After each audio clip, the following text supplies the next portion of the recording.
Good evening from our very temporary accommodations in New York. The memo having instructed those who are against health care reform to, quote, rock the boat early in the presentation, to yell out and challenge the statements, to rattle him, get him off his prepared script and agenda, stand up and shout and sit right back down. Our fifth story in the countdown, Republican Congressman Joe Wilson of South Carolina apparently taking that advice, mixing in his long-standing anger management issues, and mistaking a presidential joint address to Congress for a town hall meeting. Later in this news hour, my special comment on Congressman Wilson's behavior and the true problems therein. We begin with the latest details. Mr. Wilson today apologizing, it would seem only reluctantly and only under duress, for having shouted at the President of the United States, "You lie." Well, I last night heard from the leadership that they wanted me to contact the White House and state that my statements were inappropriate. I did. He has not yet resigned, having apologized only because somebody else wanted him to do so. No big leap, then, that Congressman Wilson still believes that President Obama is lying. In particular on the issue, which I think is very important, of whether the bills cover would include illegal aliens or not. Indeed, the bills that are before Congress would include illegal aliens. And I think this is wrong. We need to be discussing issues specifically to help the American people. And that would not include illegal aliens. These are people, I'm for immigration, legal immigration. I've been an immigration attorney. But people who have come to our country and violated laws, we should not be providing full health care services.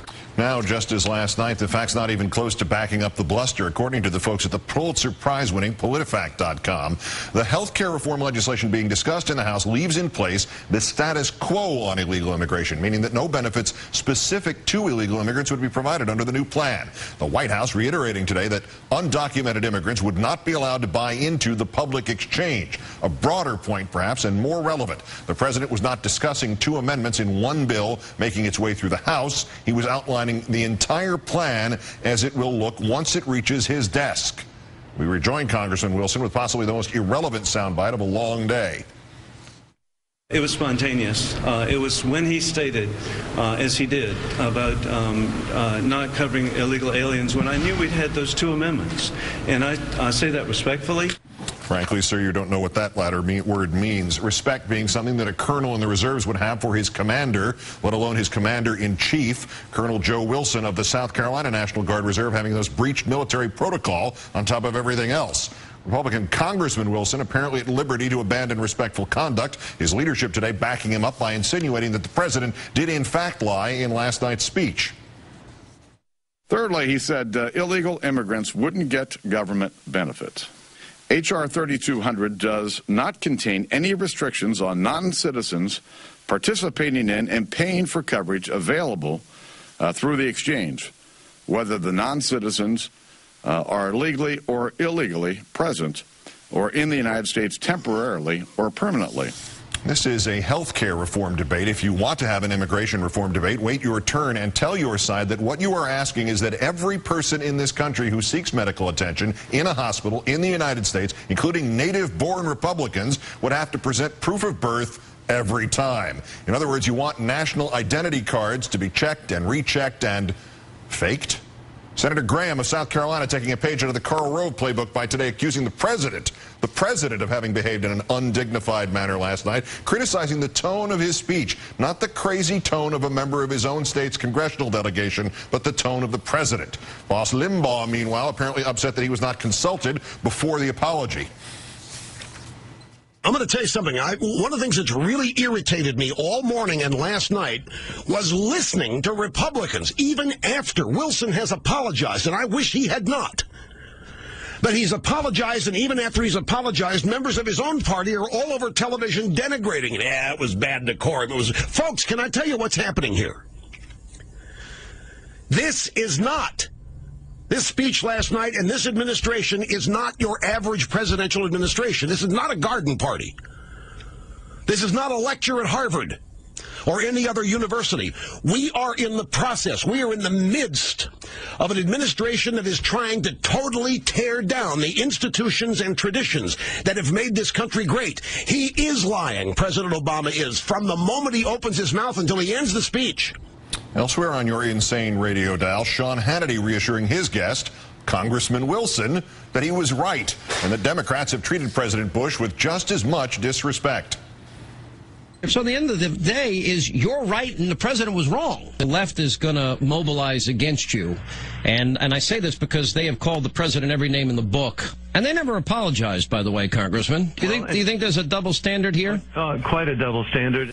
Yes, there is. Elected Democrats never shouted lies at President Bush during any of his speeches. If they'd done that, Bush would never have finished his first speech.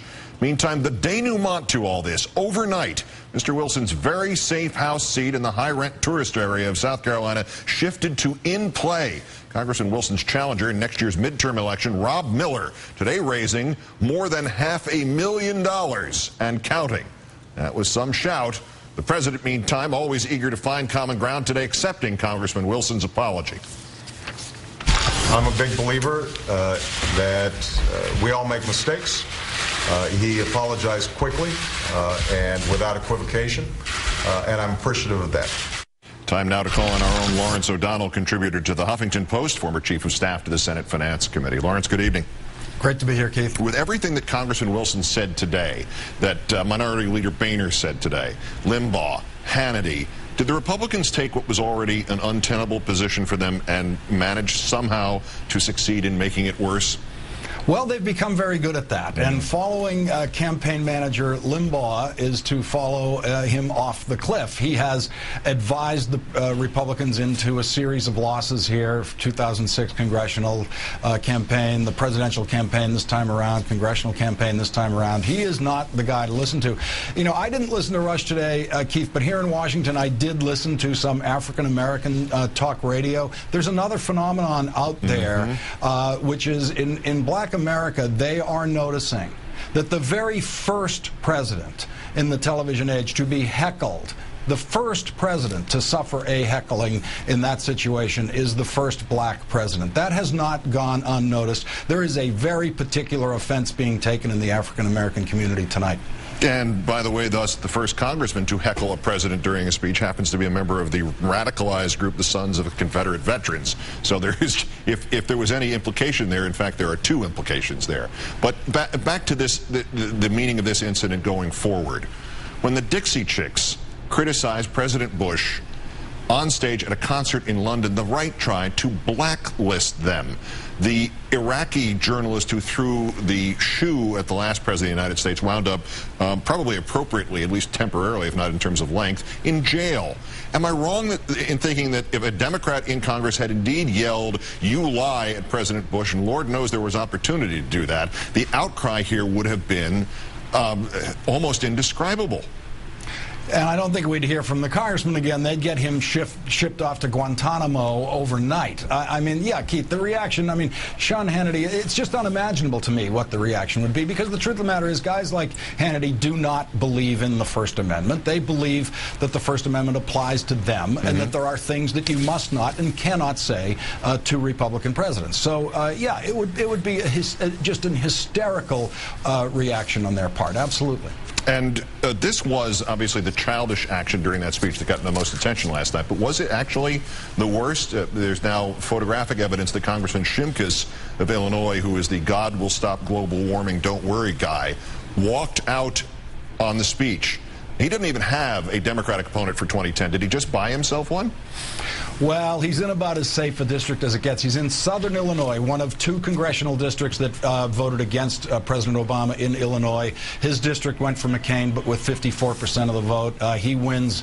His last election, he won at about 64% versus 33% to the Democrats. So he's got to lose 30 points in this exchange, and I don't think that's very likely for just walking out. And if he does risk the wrath of his voters for that, I think he probably has time to make up a good excuse about how urgently he had to get to that men's room before anyone else. Right.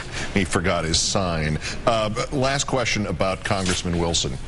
Did we reach a low water mark in terms, or high water mark in terms of the stupid out here? Because I'm just wondering if there is such a place, and if that wasn't it. I'm advised that Bill O'Reilly just referred to that Lewin Group and the Lewin Group study that the conservatives are so fond of talking about in regards to health care. He referred to it as an independent research group owned by United Health, which might actually be stupider than what Wilson said last night. I'm going to stick with Wilson for this news cycle, Keith. I spoke to a lawyer in South Carolina today who went to law school with Wilson, and idiot was the most generous word he could come up with in a string of words to describe his experience with Wilson. He maintained to me that no one in Wilson's district has any right to be surprised by this. You could see this coming a long way off. Are the Democrats going to try to keep it alive, censure, or just let this thing go after getting such milk out of it in one day? I think they've enjoyed what they've gotten, and they don't really have their hearts in pushing this very far. And so I think the Republicans, as we know, would never let it go, but the Democrats are probably done with it by tomorrow. Lawrence O'Donnell of MSNBC and the Huffington Post.